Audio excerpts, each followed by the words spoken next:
आप देख रहे हैं प्रोग्राम खबर ये है। मैं हूं शाजिया अकरम। प्रोग्राम में मेरे साथ है समी इब्राहिम और सईद काजी। प्रोग्राम में सबसे पहले हम बात करेंगे कि हुकूमत बड़े बड़े दावों के बावजूद कराची में अभी तक अमन कायम नहीं कर सकी।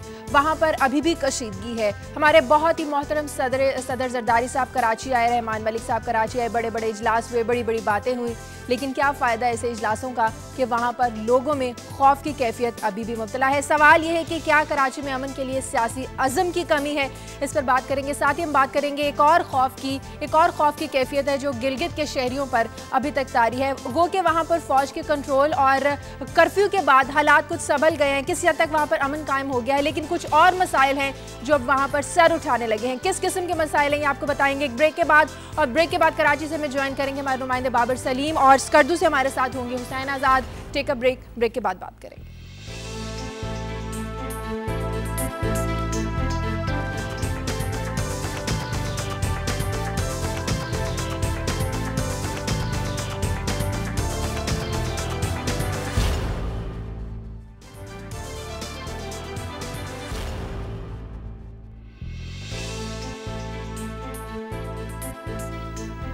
ब्रेक के बाद खुशामदीद। प्रोग्राम में आप हमें लाइव कॉल्स भी कर सकते हैं, आपकी भेजी गई ईमेल्स भी हम आपसे शेयर करेंगे। सबसे पहले कराची के हालात पर बात करेंगे। इस वक्त कराची की क्या ताज़ा तरीन सूरत हाल है, इस पर बात करने से पहले समी इब्राहिम और काजी साहब से खबरें लेते हैं कि इनके पास क्या खबरें हैं। सबसे पहले काजी साहब आप बताएं, आपके पास आज क्या खबरें? शाजिया, जिसे आप कहते हैं ना, मौत की सौदागरी चल रही है। एक PIC स्कैंडल आया था और उसमें पता चला है कि जो वो तिब्बी नमूने थे जो उन बेचारे विक्टिम से हासिल किए गए, ये असर्टन करने के लिए, ये जानने के लिए कि आखिर इसके मुलव्विस इसमें लोग कौन हैं, वो चोरी हो गए हैं। गोया एक स्कैम को दबाने के लिए एक और स्कैम सामने आ गया। तो भले वो शेखुपुरे में वो लाशों का कारोबार हो जो वहाँ पुलिस कर रही है, जिसका हमने जिक्र किया, और भले ये इसके आगाज़ में बात करेंगे। और एक और ख़बर जिस पे मैं आज बात करूँगा वो ये कि आखिर हाफिज़ सईद साहब को उनकी जो हेड मनी है वो क्या वजह है, क्या वजह उसे एक आदमी सामने बैठे हैं, टीवी पे भी आ रहे हैं, तो ऑल ऑफ अ सडन क्या मकसद अचीव करना चाह रहे हैं, ये एक बड़ा दिलचस्प गोश है जिसे हम आज रोशन करने की कोशिश करेंगे। और आखिर में एक और ख़बर बलूचिस्तान से कि वहाँ के एक वज़ीर जो हैं उन्होंने कहा है, कुछ ख़बरें मिली हैं कि अगवा बराए तावान में बलूचिस्तान कैबिनेट के वज़रा भी मुलव्विस हैं। और इस पर उन्होंने बयान एक DIG को दिया है कि जी ये हमें बातें मिल रही हैं, अभी सबूत नहीं मिले, अलबत्ता लोगों ने हमें इन्फॉर्म किया है अनोनिमस कॉल्स करके। ये क्या सिलसिला है, इस पर बात करें। सही समी साहब। शाजी, अगर तो आलमी मंजरनामे पर नज़र डालें तो शाम में फसादात जारी हैं, और अब रूस ने कहा है कि अमेरिका से कि अगर आप बागियों को इमदाद भी करेंगे तो भी जो बशार अल असद हैं इनकी हुकूमत तब्दील नहीं हो सकती। दूसरी जानिब लीबिया में जो कज़ाफ़ी साहब के साहबजादे कैद हैं, उनके लिए इंटरनेशनल क्रिमिनल कोर्ट ने यह कहा है कि लीबिया में फेयर ट्रायल नहीं हो सकता, उनको कोर्ट के हवाले किया जाए। इसके अलावा अमेरिका के अंदर सदारती इलेक्शन कैंपेन जो है वो जारी है, अगर मौका मिला तो उस पर बात करेंगे। लेकिन जो सबसे अहम खबर जिस पर आज मैं तफसील से बात करूँगा वो आरफ वाला से आई है। एक नवाही वहाँ पर गाँव है जिसमें छत गिरने से एक बाप अपने 4 बेटों समेत हलाक हो गया। आज ये तलाश करने की कोशिश करेंगे कि ये जो अमवात हैं इनका ज़िम्मेदार कौन है। क्या वो इदारे जो पाकिस्तान के अंदर शहरियों की प्रोटेक्शन के लिए, कोई इंश्योर करने के लिए बनाए गए हैं, वो अपना किरदार अदा कर रहे हैं, यानी इस पर खुलकर और तफसील से बात करेंगे। इसके अलावा लाहौर हाई कोर्ट में एक केस की समाअत के दौरान ये बात सामने आई है कि जेलों में जो लड़कियाँ बंद हैं उनको रात के वक्त बाहर उनकी सप्लाई की जाती है। हाई कोर्ट के अंदर ये बात सामने आई है, और चीफ जस्टिस वहाँ पर जो जज हैं मज़हर इकबाल, उन्होंने इस हवाले से एक रिमार्क भी दिया है। इस पर खुलकर बात करेंगे। और इसके अलावा ओवरऑल हम नज़र डालेंगे जो इस वक्त अदलिया और हुकूमत के दरमियान एक महाजराई किसी कैफियत है, इस पर ज़रूर बात करेंगे। चलें ठीक है, इस पर हम डिटेल में बात करेंगे। सबसे पहले कराची की सूरत हाल पर ही बात कर लेते हैं। हम हर प्रोग्राम में डिस्कस करते हैं, टीवी में किसी भी चैनल पे कोई भी प्रोग्राम लगा लें, कराची की सूरत हाल पर डिस्कस किया जाता है। लेकिन अब तो एक बात जो एक सवाल जहनों में आना शुरू हो गया है, समी साहब, क्या कराची में अमन जो है वो सियासी अज़म में कमी की वजह से हल नहीं हो पा रहा है? वहाँ पर मसला कई दफ़ा शाजिया इस पर बात हुई है, मौजू बहुत अहम है, इसलिए मजबूर होते हैं बार बार बात करने के लिए। एक चीज़ की वजह से वहाँ पर बदअमनी नहीं है, बहुत सारे फैक्टर्स हैं। ओवरऑल जो हमारा सिस्टम है वो कोलैप्स कर रहा है, लॉ एंड ऑर्डर इन्फोर्समेंट के पास वो कैपेबिलिटी नहीं है टेक्निकल, जो गवर्नमेंट है उसके पास वो पॉलिटिकल विल नहीं है, और फिर अब आवाम जो है बेसिकली किसी भी जगह के वो उनकी जो रिस्पॉन्सिबिलिटी होती है, उनकी जो इन्वॉल्वमेंट होती है वो बहुत अहम होती है। लेकिन इतना ज़्यादा खून बहा दिया गया कराची में, इतना ज़्यादा जुल्म सह लिया है कराची के लोगों ने कि अब उनका एतमाद उठ गया है पाकिस्तानी जो वहाँ पर इदारे हैं। क्योंकि ये सारी की सारी जो बात आप सुबह रहमान मलिक साहब बयान करें या सिंध के वज़ीर आला बयान करें या कोई और पॉलिटिकल पार्टी बयान करे, लोगों को उस पर कोई एतमाद नहीं है। आप जो कुछ भी करें, जब तक पॉलिटिकल विल नहीं आएगी, जब तक वहाँ पर जो लॉ इन्फोर्समेंट है उसके अंदर वो आप उनको वो कैपेबिलिटी नहीं दे देंगे, रियल सेंस में कराची के मामले का हल होना। कोई तो हाथ है ना जो ये सब करने की कोशिश कर रहा है, हालात ख़राब करने की कोशिश कर रहा है, और ऐसा भी नहीं हो सकता कि रहमान मलिक साहब को उस हाथ का पता ही ना हो।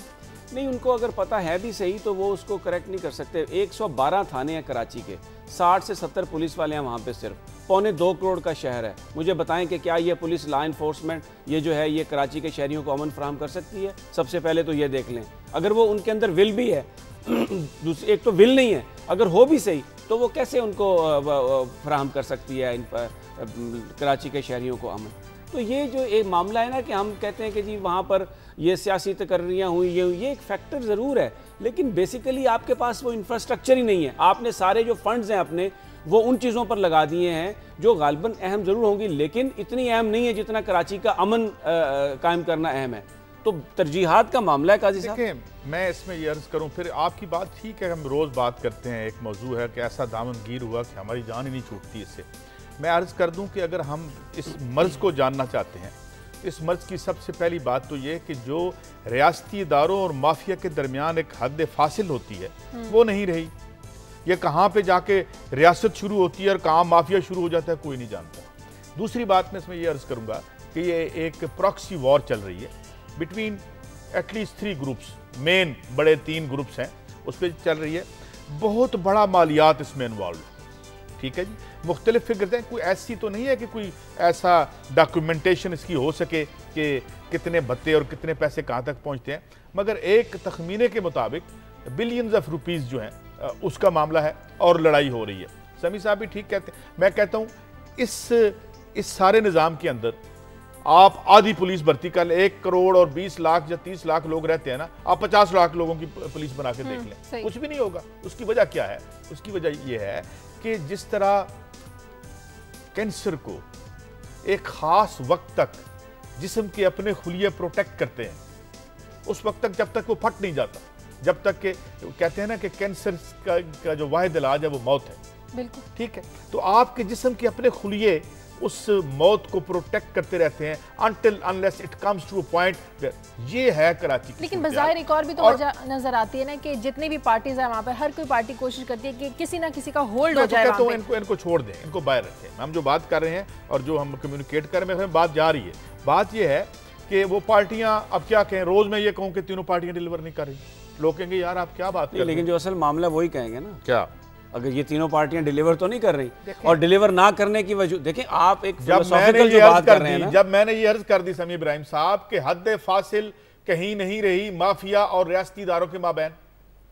आप नहीं सजा दे सकते, क्योंकि प्यूनिटिव एक्शन नहीं हो सकता। आखिरी प्रोग्राम में मैंने अर्ज किया था कि आप सजा अगर किसको सजा मिलेगी, ये पंजाब में जरा उस सुल्तान राय साहब को मुझे सजा दिलवा के दिखा दें, किसी एक कल्प्रेट को सजा दिलवा। जब सिस्टम खुद जुर्म को प्रोटेक्ट करना शुरू कर देता है तो आप बेबस होते हैं। आप टीवी पे प्रोग्राम कर सकते हैं, टॉक शो कर सकते हैं, मातम कर सकते हैं, और आप कुछ नहीं कर सकते। यही हो रहा है कराची में। और मैं अर्ज कर दूं, कराची की निजात। लेकिन हम अगर बात करें तो टीवी में, मीडिया में पूरा कराची दिखाया जाता है, लेकिन सभी सब शदाब इत्तफाक करें कि कुछ खास इलाके हैं वहां पर। बिल्कुल आप सही कह रही हैं, 2.25 करोड़ का शहर है, पूरा कराची ऐसा नहीं है। पूरे कराची के मामला ऐसे नहीं है, कुछ उसके खास हिस्से हैं जहां पर ये बात चले। अब काजी साहब जो एक बात कर रहे हैं ना, देखें ये एक इन्होंने फिलोसॉफिकल बात की, खुलिये जिस्म, खून, करप्शन, ठीक है एक हद तक इनकी बात, लेकिन अगर एक इलाके में आपने पुलिस फोर्स उस आबादी के तनासुब से दी है, उनको पूरा इक्विप किया है, उसमें 2 ऑनेस्ट ऑफिसर्स आ गए हैं, तो मामला ठीक हो सकता है। ये मामला कोई ऐसा नहीं है जो ठीक नहीं हो सकता।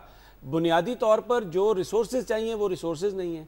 फिर दूसरी बात यह है कि जो बिल चाहिए वो बिल नहीं है। It amounts to misleading people कि जी पुलिस ना होने की वजह से है। ये इस वजह से है कि पुलिस उनकी मुमिद्दो मुआवन है जो मुजरिम है।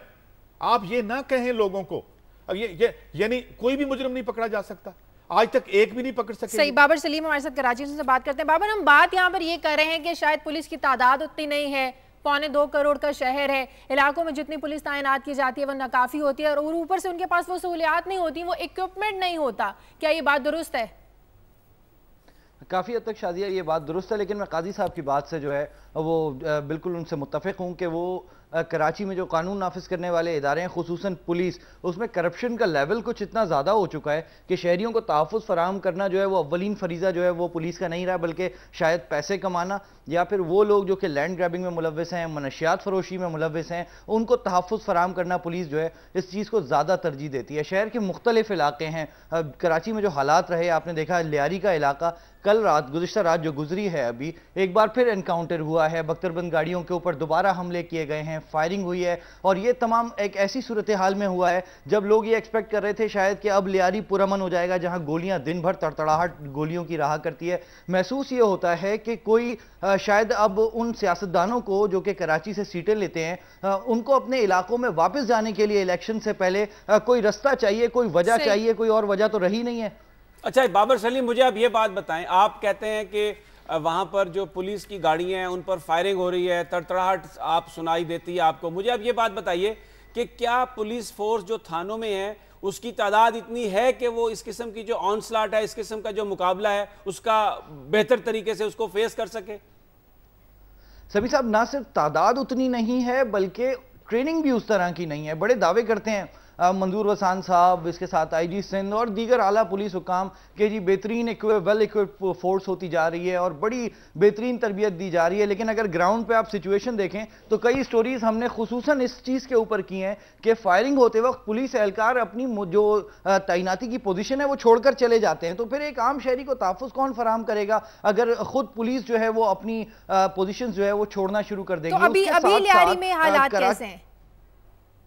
लियारी में हालात जो हैं वो अब तक तो काफ़ी सूरत हाल ख़राब थी। हम एक्सपेक्ट ये कर रहे थे कि शायद अब कुछ दिनों के लिए कम अज़ कम अमन जो है वो सामने नज़र आएगा, लेकिन कल रात नयाबाद का इलाका है लियारी में, वहाँ एक बार फिर बख्तरबंद गाड़ियों पे फायरिंग हो गई है, एक बार फिर पुलिस के साथ जो है वो झड़पें हुई हैं, रात भर फायरिंग जारी रही है। इस तमाम सूरत हाल के बाद ये कहना कि लियारी अब मुकम्मल तौर पर पुरअमन है, ये शायद मुश्किल है। जनरल इलेक्शन से पहले एक हसास इदारे ने 2 रोज़ कबल जो है वो रिपोर्ट दी, हमने रिपोर्ट किया इसको कि जनरल इलेक्शन से पहले कराची के हालात जो हैं वो दानिस्ता तौर पर ख़राब किए जाएंगे। अब कौन लोग खराब करेंगे ये काम शायद कानून नाफिज करने वाले इदारों का है कि उनकी निशानदेही भी करें। थोड़े अरसे के बाद लियारी के हालात खराब होना शुरू हो जाते हैं, मीडिया में पूरे कराची की बात की जाती है, जबकि ऐसा नहीं होता। अगर लियारी में ही मखसूस ऑपरेशन किया जाता है, सिलेक्टिव ऑपरेशन किया जाता है, तो एक बार मुकम्मल ऑपरेशन करके यहाँ से जराइम पेशा जो अफराद हैं नासिर, उनका खात्मा क्यों नहीं कर दिया जाता? मुकम्मल सफाया क्यों नहीं हो सकता?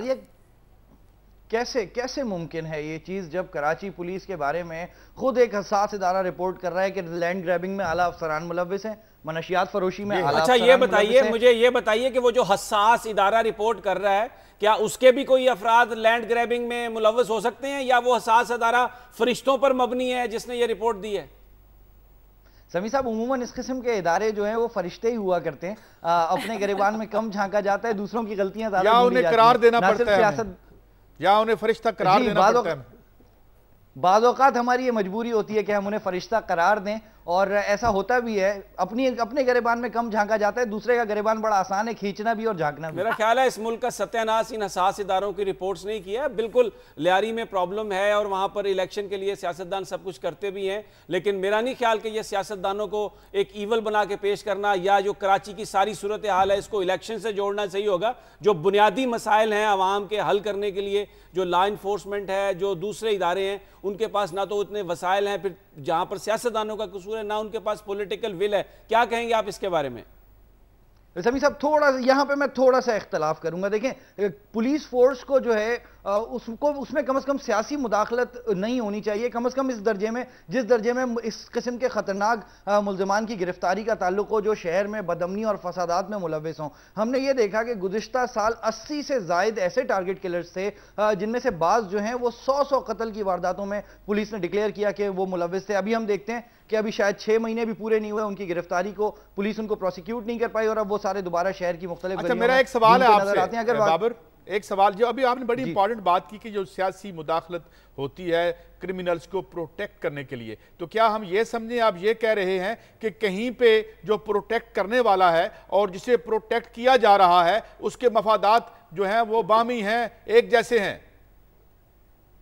यकीनी तौर पे किसी दर्जे में इस तरह है। बहुत सारी नई जो है पोस्ट कराची में क्रिएट की गई हैं, कुछ नए सेल बना दिए गए हैं, बहुत सारे थानों के एसएचओज, बहुत सारे इलाकों के एसएसपीज वो महज इसलिए लगाए गए हैं कि वहां पर कुछ सियासी मफादात कुछ लोगों के मौजूद हैं। इतना ग्राउंड पे हम भी देखते हैं, हमें भी समझ में आता है और हमें भी ये चीज़ें जो है वो हमारे दिल को भी दर्द महसूस होता है कि ये किस तरीके से मुमकिन है कि शहरियों को तहफ़्फ़ुज़ कराने फराहम करने के लिए जिस इदारे की बुनियादी जिम्मेदारी हो, वो इदारा खुद जो है वो लोगों के सियासी मफादात जो है उसको फॉलो कर रहा हूं। मैं यहाँ पे एक छोटी सी चीज आपको बताऊं। ये बताइए बाबर सलीम के वहां पर तो रेंजर्स भी हैं, सिर्फ पुलिस तो नहीं है, रेंजर्स के पास भी वो इख्तियारात हैं, तो क्या जो वो इदारे हैं वो रेंजर्स ये बेबस हैं बिल्कुल और सब कुछ पुलिस के हाथ में है? देखिए समी साहब, रेंजर्स जो है वो पाबंद है अहकामात की। जब तक प्रोविंशियल गवर्नमेंट उनसे मदद नहीं मांगती कि शहर में अमन कायम करने के लिए वो ग्राउंड पर आए, रेंजर्स खुद से नहीं आया करती। नहीं, अभी और रेंजर्स हैं या नहीं? कराची के मुख्तलिफ इलाकों में रेंजर्स डिप्यूट है, लेकिन उनसे उस तरह काम नहीं लिया जा रहा जिस तरह के गुज़िश्ता साल लिया गया और काफी बेहतरी देखने में आई। सही बाबर, साथ में कॉल लेनी है। मोहम्मद इमरान है डेरा इस्माइल खान से। हेलो। अस्सलाम वालेकुम। जी वालेकुम सलाम। जी, मेरा सवाल ये है कि मैं आप लोगों का प्रोग्राम डेली देखता हूँ, उसमें आप लोगों का फोकस होता है कराची होता है, लाहौर होता है, इस्लामाबाद की सियासत होती है। आप लोग इन एरियाज जहाँ पे मिलिट्री ऑपरेशन होते हैं, आप लोगों का कोई वहाँ पे नहीं देखते हैं कि उन मिलिट्री ऑपरेशन के उनके लोगों के सोशल और इकोनॉमिक लाइफ पे क्या इफेक्ट्स हो रहे हैं। मतलब मैं एक मिसाल दे रहा हूँ, मिलिट्री ऑपरेशन वहाँ पे हो रहे हैं, वहाँ पे जितनी भी हमारी फौज गई हुई है वो स्कूल्स और कॉलेजेस में डेरा लगाए बैठी है।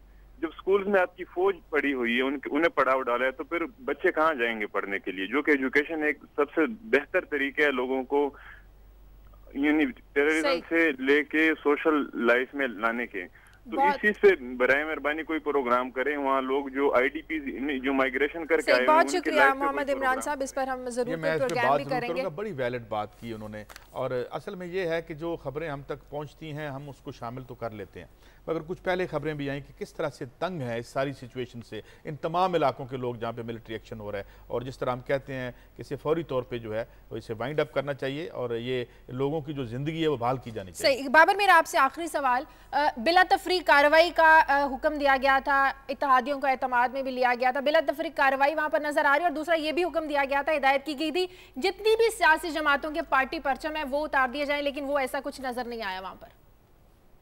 शादिया, मुझे थोड़ा सा टाइम दीजिएगा, मैं आपको बताता हूँ। अब तक तो झंडे, मैं पूरे रास्ते जो है अभी आते हुए ये चीज़ देखता हुआ आया कि वो इलाके जहाँ पे झंडे लगे हुआ करते थे पॉलिटिकल पार्टीज़ के, वो उतरे हैं या नहीं। तो शायद एक दो इलाके ऐसे होंगे कराची में जहाँ पॉलिटिकल पार्टीज़ ने उतार दिए होंगे, लेकिन अक्सर जगहों पर झंडे और वॉल चौकिंग अपनी जगह बरकरार है। इसके साथ साथ जो कराची में नुक्स अमन की एक बड़ी वजह है वो अहल पुलिस अफसरान को उनका हक ना देना है। 30 DSPs कराची पुलिस के इस वक्त जो है वो अवेटिंग पोस्टिंग है, वो मुंतज़िर हैं कि उनको कोई तैनाती दी जाए। ये कंफर्म DSPs हैं।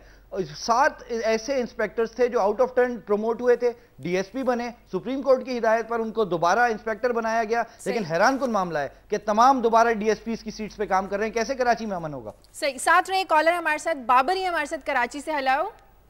अस्सलाम वालेकुम। वालेकुम सलाम। जी बाबर साहब, सबसे पहले तो अस्सलाम वालेकुम सब पूरी टीम को। सही है, और बाकी आपने आज कराची के मामले पे जो सवाल उठाया हुआ है बहुत अच्छा है। तो समी साहब भी अभी बोल रहे थे कि पुलिस के अलावा रेंजर भी जो है ना वो कराची के अंदर है, ऑलरेडी है, मौजूद है।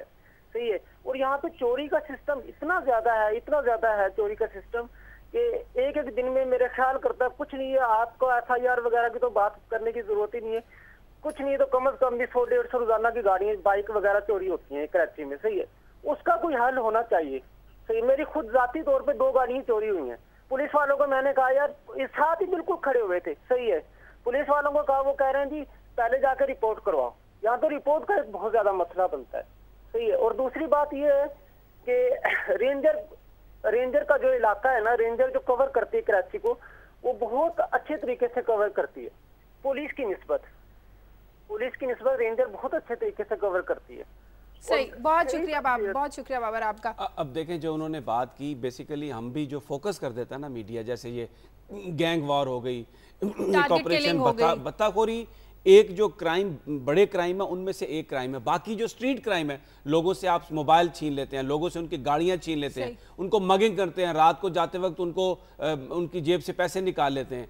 ये जो क्राइम्स हैं सारे के सारे, इसको रोकने के लिए शादिया एक बड़ा मुनज़्ज़म सिस्टम चाहिए होता है। दुनिया के बड़े बड़े जो शहर हैं वहाँ पर जब तक आपने वो जो वहाँ की पुलिस थी उसको एम्पावर नहीं किया, उस पहले तो वो रिसोर्सेज प्रोवाइड किए, फिर उसके बाद दूसरा मरहला के कॉम्पिटेंट ऑफिसर जो हैं उनको आना चाहिए, यानी सियासी अमल दखल बंद होना चाहिए। ये तमाम चीज़ें जब आप करेंगे तो उसका एक्यूमुलेटिंग जो इफेक्ट है वो आपको अमन की सूरत में नजर आएगा। अब एक ही ये बात कह देना, वो जी सियासतदान मेरा नहीं ख्याल एक सवाल का जवाब दे दे समी साहब, वहां पे एफिशिएंट सिस्टम किसने लाना है? मस्जिद ने लाना है, पॉलिटिशियन ने लाना है ना, जिनको आप टैक्स देते हैं, पैसे देते हैं, इलेक्ट करते हैं, उन्होंने लेके आने हैं ना। जो तैनात करना है बंदा वो सीएम और उनकी टीम ने करना है, बिल्कुल हुकूमत ने करना है, वो मैंने करना है। आप क्यों बिला वजह उनको प्रोटेक्ट करते हैं? अगर वहां पे एक मिनट अगर आपको वहां अगर मोटरसाइकिल चोरी हो रही है तो उसके जिम्मेदार वहां पे इन द अल्टीमेट एनालिसिस वहां के सीएम है, उनकी मिनिस्ट्री है, उनकी कैबिनेट है। अब जरा आपने कर ली ना बात, अब एक 30 सेकंड में जवाब दूंगा। देखिए फिर इसका मसला बड़ा आ जाएगा हमारे मुल्क के हालात से कि डिस्ट्रीब्यूशन ऑफ फंड्स के जो सिविलियन इदारे हैं उनके लिए फंड्स आपने कितने मखसूस किए। पिछले 60 साल में ये हमारी कभी प्रायोरिटी नहीं रही। आज जो कराची के हालात हैं ये एक दिन का नतीजा नहीं है, ये माजी में जो पूरे रिसोर्सेज देने चाहिए थे जिसकी वजह से, ठीक है, क्योंकि वो पार्लियामान में जाएं, वहां पे आप कानून बनाएं कि ये फौज का हम बजट अदा करते हैं, आज से हम इस्तेमाल करेंगे। ये जो बात है ना, मैं इस पे ब्रेक पे आप आ जाएं तो मैं बात करता हूं, ये जो फौज का बजट अदा करें भाई, मैं पूछूंगा जरा इनसे फिर अगर ये अपने खुद भी अपने इख्तियारात इस्तेमाल नहीं कर सकते तो। चलिए मुझे ब्रेक लेनी है, ब्रेक के बाद इस पर बात करते हैं और ब्रेक के बाद हम बात करेंगे स्कर्दू के हालात पर, गिलगित बल्तिस्तान के हालात पर कि वहां पर फिरका वारियत और कशीदगी को हवा कौन दे रहा है। Take a break.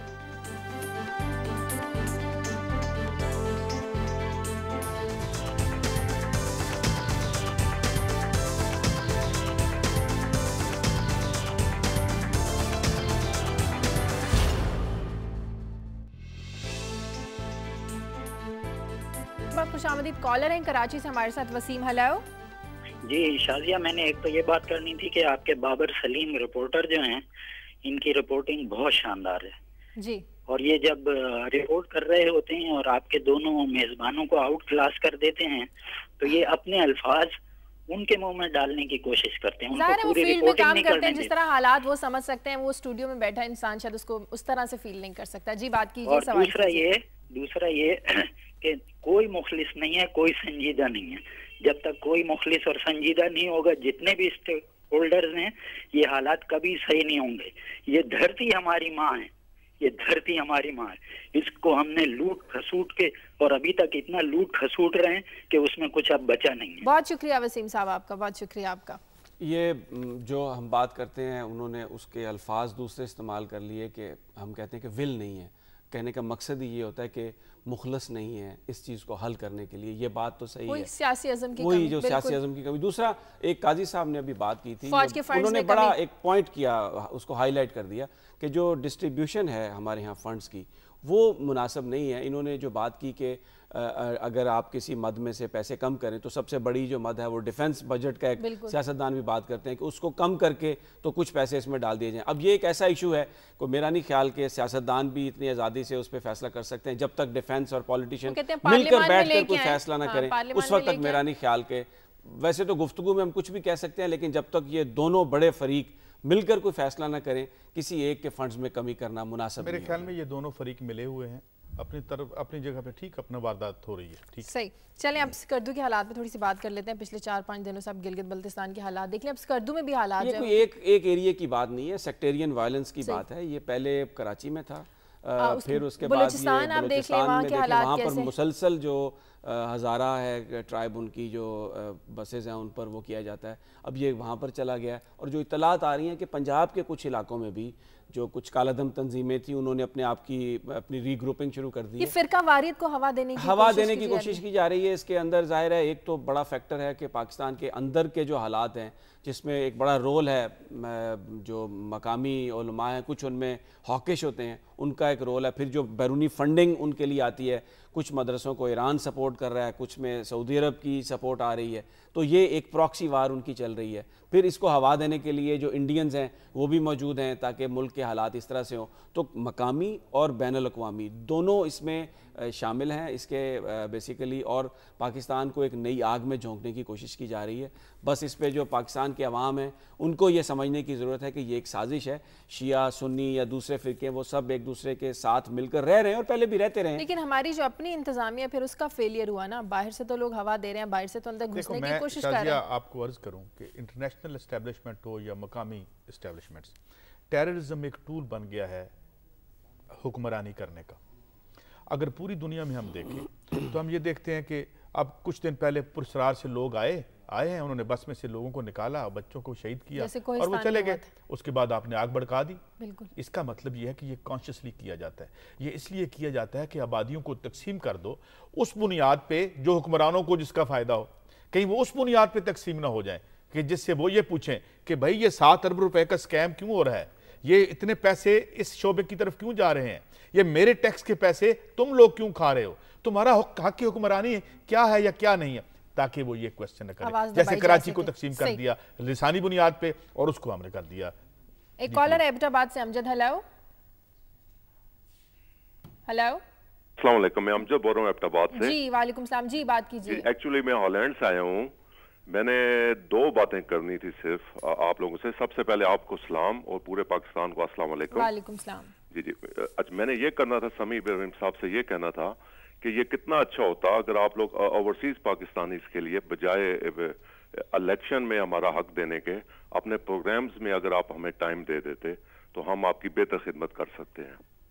ठीक है, आपको टाइम दे रहे हैं, आप बात कर रहे हैं अमजद साहब, यू हैव द टाइम। अच्छा, दूसरा मैंने ये कहना था पेट्रोल के बारे में, ये कितना अच्छा होता कि अगर हमारे ये जो सियासतदान है ये अगर बजाय पेट्रोल की कीमतों को आलमी मियार पे लाने के बजाय हमारी जो सैलरीज हैं पाकिस्तानी लोगों की उनको आलमी मियार पे ले आए। बस मैंने बड़ी खूबसूरत बात की है कि आलमी इंटरनेशनल हमने प्राइसिंग से लिंक कर दिया अपनी कीमतों को, लेकिन जो हमारी सैलरी है उसको भी तो लिंक कर दिया जाता है। बहुत खूबसूरत बात की है। शायद काजी साहब नहीं बिल्कुल, वो बिल्कुल उनके दर्दमंद पाकिस्तानी नजर आते हैं वो, मगर हम क्या करें। हम गिलगित बल्तिस्तान पे बात कर रहे थे, हमारे नुमाइंदे हुसैन आज़ाद हमारे साथ है। हुसैन आज़ाद, गिलगित में तो कुछ हालात बेहतर हो गए जब से फौज आई है, वहाँ पर कर्फ्यू नाफिज किया गया। स्कर्दू में कल से हालात कुछ कशीदा हैं, लोगों को वहाँ पर अगवा किया जा रहा है, मारा जा रहा है। इस वक्त हालात कैसे हैं स्कर्दू के? जी आयशा, स्कर्दू में वैसे तो हालात कशीदा हैं, लेकिन ये इतलात दुरुस्त नहीं कि यहाँ पे लोगों को अगवा कर रहे हैं या लोगों को खुदा न खास्ता मारा जा रहा है। यहाँ पे मैं ये बताता चलूँ कि 3 अप्रैल को जब ये वाक़या हुआ था तो उसके बाद जो है वो स्कर्दू में जो है उसका रद्द अमल लोगों ने पुरअमन मुजाहिरों के साथ शुरू किया, टायर जला के सड़कें बला कर दी। और इस दौरान जो है यहाँ के उलमा ने जो है, उलमा और कुछ अमायदीन ने जाके जो है जितने भी गैर मकामी यहाँ पे लोग थे, खासतौर पर चिलास, कोहिस्तान और मानसरा के लोग थे, इनको जो है वो उनके घरों से निकाल के इनको महफूज मकामात पर ले जाके सिक्योरिटी इदारों के हवाले कर दिया। कि यहाँ पे खुशी की बात यह है कि यहाँ पे अभी तक कोई भी किसी इंसान के साथ, किसी भी गैर मकामी बंदे के साथ जो है कोई इस तरह का वाक़या पेश नहीं आया है। सिर्फ एक पेट्रोल पंप जो जलाया गया है वो स्कर्दू शहर से कुछ तकरीबन 20 किलोमीटर रास्ते में पड़ता है। अच्छा, गिलगित के आखिरी सवाल, गिलगित के लोगों को खाने पीने की अशिया की वहाँ पे बड़ी मुश्किलात पेश आ रही हैं। उन्होंने कर्फ्यू में नरमी का मुतालबा किया, तो जो उनकी ज़रूरियात है वो कैसे पूरी की जा रही है वहाँ पर? हाँ जी, गिलगित में बिल्कुल वहाँ पे लोग जो हैं वो महसूर हैं इस तरह से, और खुराक की जो है सूरत हाल है वो काफ़ी ख़राब है। इस वक्त जो है मोबाइल सर्विस बंद है, इसलिए हम जो है दुरुस्त तौर पे जो है ये लोगों से रब्ता करने में मुश्किलात पेश आ रही है। हम जो एक आध जो लैंडलाइन फोन से जो रब्ता हुआ है तो उनका कहना है जी कि अक्सर घरों में जो है वो फाके चल रहे हैं क्योंकि आटे। जी बहुत शुक्रिया मोहम्मद हुसैन आज़ाद आपका। वहाँ की इंतजामिया ही है जो मिल बैठ कर लोगों से बात करे, मुज़ाकरात करें, इस तरह के मसाइल वहाँ पर हल हो। जैसे उन्होंने पॉइंट आउट किया ना शाजिया के जो उलमा हैं उनका बड़ा इसमें अहम रोल होना चाहिए। और दूसरा जो भी लॉ को ब्रेक करे उसको ज़रूरी फिर वही बात आ जाती है कि उसको फौरी तौर पर पकड़ा जाए विदाउट एनी डिस्क्रिमिनेशन, जो भी मामला को ख़राब करता है उसको पकड़ा जाए। बाकी काजी साहब एक बात इनकी ये तो है तो सही कि इसमें जो डिवाइड किया जाता है, सब कुछ किया जाता है, कि बहुत सारी चीज़ें ऐसी होती हैं जो किसी साजिश का हिस्सा नहीं होती, वो खुद से वहाँ पर हो जाती हैं। अब ये हर चीज़ को हम बैनुल अक़वामी और आलमी साजिश मेरा ख्याल है करार दे के उससे वो अपनी रिस्पॉन्सिबिलिटी जवाब देता हूँ, और इसी जवाब में अपनी खबर डिस्कस कर देता हूँ। कभी आपने आलमी नशरियाती इदारे पे खबरें सुनी हैं कि पहले एक तबले जंग बजता है, एक फिर गंभीर सी आवाज़ आती है, फर्स्ट दी हेडलाइंस, और हम मुअद्दब होकर बैठ जाते हैं, और फिर पता चलता है आज अमनुल जवारी ने अपनी केसेट जारी कर दी। तो ये वारदात कहाँ से हो रही है? अभी मैंने आज सोच रहा था कि आखिर हाफिज सईद साहब जो सामने बैठे हुए हैं, क्यों उनको हेड मनी उन्होंने लगा दी? क्या मसला है? एक वो मूवमेंट चला रहे थे दिफाए, ठीक है, उनका एक पॉलिटिकल राइट है, उन्होंने कुछ किया है या नहीं किया, अगर किसी ने जुर्म किया है तो यहाँ अदालतें मौजूद हैं, वो अदालतों में जाते भी रहे, मैं किसी को सपोर्ट कर रहा हूँ, मगर इस हेड मनी लगाने से पूरी दुनिया में उनको हमने लीडर बना दिया। क्या उनको लीडर बनाने के लिए यह किया अमेरिका बहादुर? क्या वो इस जंग को जिंदा रखना चाहता है? एक पॉलिटिकली अभी बड़ी नौमौलूद सी लग रही थी ये दिफाए कौंसिल, अब ये लार्जर देन लाइफ लग रही है इस एक वाक्य के बाद। Who is behind it? वो इतने बेवकूफ है अमेरिकन को, उनको नहीं पता कि वो एक काम करेंगे तो उसका क्या नतीजा निकलेगा। अभी करंट उनका मकसद क्या है? अब करंट मकसद क्या था? अब वो एक हाउस होल्ड नेम बन गए इस ग्लोब पे। हाफिज सईद साहब आप पसंद करें या ना पसंद, समथिंग एल्स, लेकिन रियलिटी क्या है, वो एक हाउस होल्ड नेम बन गए। अच्छा, आपका मतलब ये है कि उनको बड़ा बनाने में अमेरिका अपना वो अमेरिका के लिए काम कर रहा है?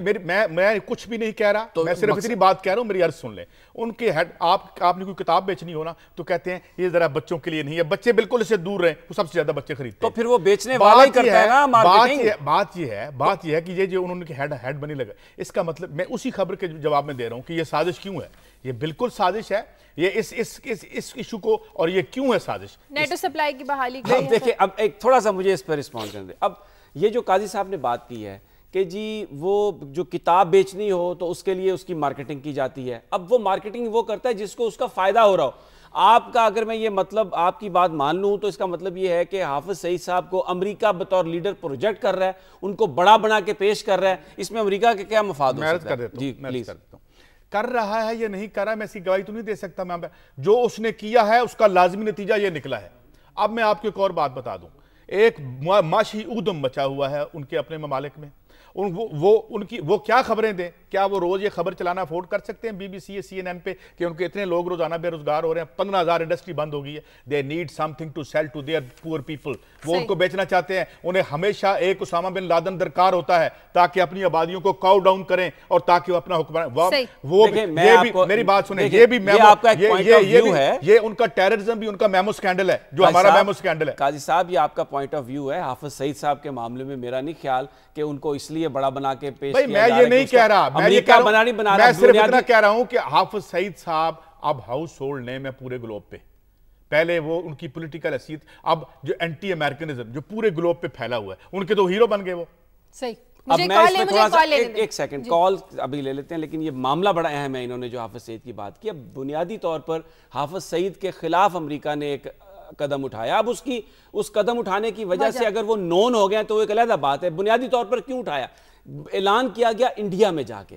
ये जो सारा कुछ हो रहा है, अमेरिका जो करने की यहां पर कोशिश कर रहा है, इंडिया को खुश करने के लिए इंडिया में जाके उनकी हेड मनी अनाउंस की गई। और उसकी वजह ये है, देखिए आप बात सुने जरा, उसकी वजह ये है कि इस वक्त एक तो नेटो सप्लाई पे उन्होंने बहुत ज्यादा उनकी जो दिफाई कौंसिल पाकिस्तान वो प्रोटेस्ट कर रही है। दूसरा, वो ये बार बार कह रहे हैं कि आप इंडिया के साथ ताल्लुकात ना बनाएं, इंडिया को जो मोस्ट फेवर्ड नेशन का आपने दर्जा दिया वो ना दिया जाए। अब ये उनका एक पॉलिटिकल उनका एक मूव है, लेकिन इससे जो अमेरिकी डिजाइन है, क्योंकि अमेरिका ये समझता है कि इनके पीछे पाकिस्तान की एस्टेब्लिशमेंट है, इसलिए ये पाकिस्तान की एस्टेब्लिशमेंट को टफ पैगाम देने के लिए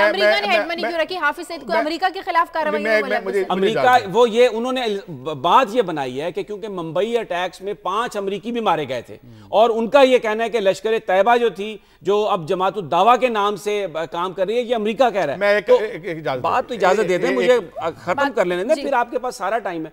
तो बेसिकली ये सारा कुछ जो इंडिया ने किया है, ये इसलिए किया है कि वो जो भारत का इस इस खित्ते में जो पॉलिसी है उसका असर ज़्यादा बढ़ाना चाहता है और फिर पाकिस्तान के एस्टेब्लिशमेंट को ये पैगाम देना चाहता है कि हम आपके साथ बड़ा सख्ती से निपटेंगे और इंडिया को आपके साथ लेके आएंगे। ये जो सारी तंजीमें हैं ना, जो लश्कर तैयबा थी या दूसरी, इनका क्या काम था? ये सिर्फ कश्मीर में जहाद के लिए बात करते थे। कश्मीर में जो इंडियन एट्रोसिटीज है उसका मुकाबला आप कैसे करेंगे? तो ये एक मजबूरी थी पाकिस्तानी एस्टेब्लिशमेंट की भी। मैं थोड़ा सा खत्म कर दूं। जेम्स रूबन ने एक इंटरव्यू लिया हैरल्ड पिंटर का, जिसको नोबेल प्राइज मिला है, बीबीसी पे वो चला है, और उसने कहा है कि जंगी जराइम में जो मुजरिम है, जो बुश है, उसने 15 लाख आदमी मार दिए। हम यहां बैठ के उसको मुजरिम करार दे सकते हैं? हम उसे कह सकते हैं कि उसके पकड़ के यहां ले आओ क्योंकि वो एक इंपीरियलिस्टिक पावर है, सुपर पावर है, और वो एक जालिमाना का। ये क्या बात हुई? मैं बिल्कुल सपोर्ट नहीं करता दिफाई काउंसिल की, और मैं उनकी पॉलिटिकल ऑब्जेक्टिव के खिलाफ हूं। ये ना उनके खिलाफ सबूत लेके आए, वो ये क्रिएट करते हैं, अमेरिका के क्रिएटेड, ये अमेरिका के क्रिएटेड इस तरह से तो कहा जा सकता है कि ये अमेरिकी जुल्म के खिलाफ बात कर रहे हैं, लेकिन जो आप थ्योरी पेश कर रहे हैं ना कि अमेरिका ने इनको क्रिएट कर दिया, ये थ्योरी नहीं है। अच्छा, आप कहां थे कोल्ड वॉर जब हो रही थी? कवर कर रहे थे आप कोल्ड वार में जब ये क्रिएट हो रहे थे और डॉलरों की लाइन लगी हुई थी? कश्मीर की बात करना यार, कश्मीर को छोड़ने पहले इसकी बुनियाद से शुरू करें।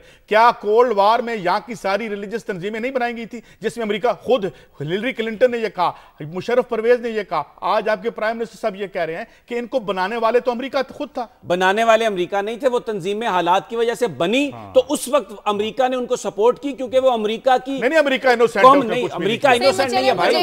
एक सेकंड, आप जरा सुन लें, अपनी थ्योरी जो है ना उसका जवाब सुन लें। तंजीमें बनी क्योंकि हालात यहां पर मारूजी ऐसे खुद बन गई जैसे पौधे बन बोलने नहीं देंगे। ये एक माइंडसेट है, बोलने नहीं देंगे, बोलने नहीं देंगे। चलिए अब आप अगली बात करें, क्योंकि ये बात सुनने के लिए इस पे तैयार नहीं। भाई तंजीमें बनी यहाँ के हालात की वजह से, वो अमेरिका को सूट करती थी तो अमेरिका ने उनको सपोर्ट दिया। लेकिन ये कहना कि ये तंजीमें ही अमेरिका ने बनाई है, यानी जिन लोगों ने पाकिस्तान के मफाद के लिए कहीं को काम किया उनको ये कह के डिस्क्रेडिट कर देना कि ये अमेरिका ने बनाया, अब अमेरिका ये सब कुछ कर रहा है। मुझे नहीं पता किसका जी। मान ली बात आपकी, वक्त कम है, आपकी बात मान लेते हैं। हाँ जी बोले। मुल्तान से कॉलर है हमारे साथ नजर। हेलो, अस्सलाम वालेकुम। जी वालेकुम सलाम जी। मलिक नजर बोल रहा हूँ, वजीर आजम के हल्का से मुल्तान। जी जी बोलिए। शाजिया बहन, ये जो महंगाई के atom bomb, petrol pump, petrol के जो बम हमारे ऊपर चलाए जा रहे हैं, तो हमारे ख्याल में जो एटम बम हमारा बना हुआ है ये नवाज शरीफ को क्रेडिट है। तो इस हुकूमत को चाहिए कि वो जो एटम बम बनाया हुआ है वो एक ही दफा जो है ना सब हम गरीबों पर चला दिया जाए, ताकि ना रहे गरीब और ना रहे, और ये अपनी कमाई, करप्शन, ये जो है ना, यहाँ तो नौकरियों के रेट हैं, सुना कि नहीं? मेरे बेटे ने MBA किया हुआ है और 4 साल से वो जो है ना बेरोजगार है। यहाँ 1000 जगह पर जो है ना वो सीढ़ियां दी हैं, कोई सुनता नहीं है। यहाँ सही, गिलानी साहब के शहर में बैठे हुए, आप उनसे भी जाकर शिकायत करो। रही बात आपके महंगाई के बम गिरने की बात, इसका जवाब जो है वो काजी साहब बड़ा अच्छा दे सकते हैं। देखें, महंगाई खत्म करना जो है आपकी प्रियोर। अभी आज एक खबर हम शायद डिस्कस नहीं कर सके, अभी गैस महंगी होनी है। आज खबर आ गई है उसकी कि जी इसको अब गैस महंगी करेंगे। उसकी वजह यह है कि मैं जब अर्ज करता हूँ कि जब आप जो मराद याफ्ता तबका है उसको आप टच नहीं करेंगे, जिसके पास पैसे हैं, जिससे आपने टैक्स लेना है, तो फिर आपके पास यही तरीका बचता है। अब मैं आता हूँ अपनी खबर पे आ जाऊँ, अगर आप इजाज़त दें। ये जो PIC का मामला था, इसमें पता ये चला है कि वो सारे जो थे उन्होंने हासिल किए थे नमूने, वो सारे चोरी हो गए, डेड बॉडीज के। और ये इसमें अब मुझे ये बताएं, अभी हम कराची की बात कर रहे थे, यहाँ भी बात कर लेते हैं। और जब हेल्थ जो सेक्रेटरी है उनसे पूछा गया तो उन्होंने कहा जी हमें नहीं पता, वो खामोश हैं इस पर। तो इसका क्या मतलब है? ये किसने किया होगा? क्या वो लेबॉर्ट्री जहाँ से वो चोरी हुए हैं वो मेरे अंडर आते हैं? वो हेल्थ डिपार्टमेंट सरकार के अंदर आते हैं? ये सरकार की जिम्मेदारी है। तो इसका क्या मतलब हम समझे कि PIC में जो गंद अंदर हुआ, इसमें ये सारे शामिल थे, इसलिए तो गायब हो गया। अब इस स्कैम का कुछ नहीं होगा, इसी तरह ये भी आश्वाप हो जाएगा, क्योंकि टाइम बड़ा कम है। तो मैं सामी साहब के लिए वक्त, मैं ये जो इन्होंने बात की ना, मैं वो आरफ वाला के जो देहात में एक छत गिरी है और एक मंजूर बलोच वहाँ पर उस एक गरीब काश्तकार रहता था, अपने 4 बच्चों समेत वो हलाक हो गया बारिश की वजह से। क्योंकि छोटे घर था, गरीब आदमी था, उसकी जो बीवी थी और एक छोटी बच्ची वो किचन में सोई हुई थी, वो इसलिए बच गई, और उसका जो बड़ा बेटा था वो बाहर खेतों को पानी लगाने के लिए गया हुआ था। अब ये बेचारा अपने ख़ानदान के साथ अल्लाह ताला के पास पहुंच गया, इसकी मौत का ज़िम्मेदार कौन है? शाजिया, हमारे आइन में, हमारे कानून में ये बात दर्ज कर दी गई है कि जो पाकिस्तान के शहरी हैं उनको बाइज़्ज़त ज़िंदगी गुजारने के लिए सोर्सेज प्रोवाइड करना हमारे हमारी हुकूमत का हिस्सा है। अब इसमें आप देखें कहीं पे भी शहर बनते हैं, घरों की जो हालत है वो सरकार की जिम्मेदारी होती है कि वो एक तो वहाँ पर सहूलियात फराहम करे और दूसरा ये देखे कि क्या वो इस काबिल हैं कि वहाँ पे लोग रह सकते हैं या नहीं। ये जो गरीब आदमी पाकिस्तान के करोड़ों लोग ऐसे घरों में रहते हैं जिनकी देखभाल करने वाला, जिनको ये देखने के लिए कि क्या ये रिहाइश के काबिल हैं या नहीं, कोई सरकारी ना मशीनरी है ना ये हुक्मरानों की प्रायोरिटी है। हम लोग भी यहाँ पर जो बात करते हैं बैठ के अमेरिका की, रूस की, चीन की, वज़ीर आज़म की बड़ी बड़ी बात करते हैं, लेकिन असल जो मामला है ये जो एक बात है आखिर ये जो इसकी मौत का जिम्मेदार कौन है? क्या वो सियासतदान या वो इदारे नहीं है जिन्होंने अपने फ़राइज़ अंजाम नहीं दिए? जब कोई शहर बनता है, घर बनते हैं, गलियां बनती हैं, सड़कें बनती हैं, वो तमाम किसी रूल्स के ताबे होती हैं और उनके मुताबिक देखा जाता है कि क्या वो रहने के काबिल हैं या नहीं। ये हो सकता था अगर पाकिस्तान में जो लोकल बॉडीज इंस्टीट्यूशन है जहाँ पे लोग मकामी सतह पर अपने मामलात हल करते थे और ये जो सिविक लाज हैं उनको उन पर इम्प्लीमेंटेशन करना उन इदारों का काम था। काश ये हुकूमतें उनको बहाल करती, अवाम को अगर हुक्मरानी मिलता ग्रास रूट लेवल पे तो इस तरह के वाक़यात में कुछ रोक। एक कॉलर है हमारे साथ, सलीम लोधरा से। हेलो अस्सलाम वालेकुम जी। वालेकुम सलाम। सर मुझे सिर्फ छोटी सी बात करनी है कराची के हवाले से। जी कीजिए। सिर्फ हजूर पाक सल्लल्लाहु अलैहि वसल्लम से किसी ने पूछा था कि मुझे बुराई से किससे जान छूट सकती है, तो आपने फरमाया था कि सल्लल्लाहु अलैहि वसल्लम ने कि आप झूठ छोड़ दें। तो मैं अर्ज ये करता हूँ कि सिर्फ कराची के हालात के जितने असला पकड़ा गया, ये हुआ वो हुआ, तो कम से कम असले की सजा तो मुकर्रर करें कि 20 साल सजा हो असले की, फिर देखें कि कौन टारगेट किलिंग करता है, कौन डकैती डालता है, कौन बत्था लेता है। जब असला लेके चलेगा अगला, वो सोचेगा 100 बार सोचेगा कि मैं जा रहा हूँ, खुदा ना रास्ते में पकड़ गया तो मुझे 20 साल सजा होगी। बिल्कुल यही मसला है, यही मसला है सलीम साहब। अच्छा, ये इन्होंने बड़ा सही मसला हल किया, यानी बात की कि अगर सजा नहीं है वही रूल ऑफ लॉ नहीं है, कि असल जो मामला थे अवाम से रिलेटेड उनको ना कोई देखने वाला ना सुनने वाला। एक मुझे पता टाइम खत्म हो गया, मैं जिक्र नहीं कर सका, बड़ी अच्छी स्कीम थी वज़ीर आला पंजाब शहबाज शरीफ साहब की लैपटॉप देने की, लेकिन अभी जो खबरें आ रही हैं मार्केट में आ गए हैं, ये हफीज़ सेंटर लाहौर में वहाँ पे भी बिक रहे हैं। और इसके अलावा एक olx.com.pk एक वेबसाइट है, वहाँ पर तस्वीर लगा दी गई हैं और मार्केट से 10-15 हज़ार रुपये कम पे वो लैपटॉप। अब पता नहीं वो क्या वो स्टूडेंट्स के पास गए या जहाँ से आए और वो जो हाथ होते हैं खुफिया उन्होंने उठा के अब उसको वो बेचना शुरू कर दिया। आप तो हर बात पे नाराज होते हैं। उससे मिलने वाली रकम से ही लोगों को आजाद फायदा मंडी की मैशत है भाई, लेन देन होता रहता है, आप क्यों परेशान है? नहीं, मैं बिल्कुल परेशान नहीं हूँ इसमें, ये एक बड़ा संजीदा मामला है और पंजाब हुकूमत को चाहिए, शहबाज शरीफ साहब को, हमें कोई उनकी नीयत पे शक नहीं है,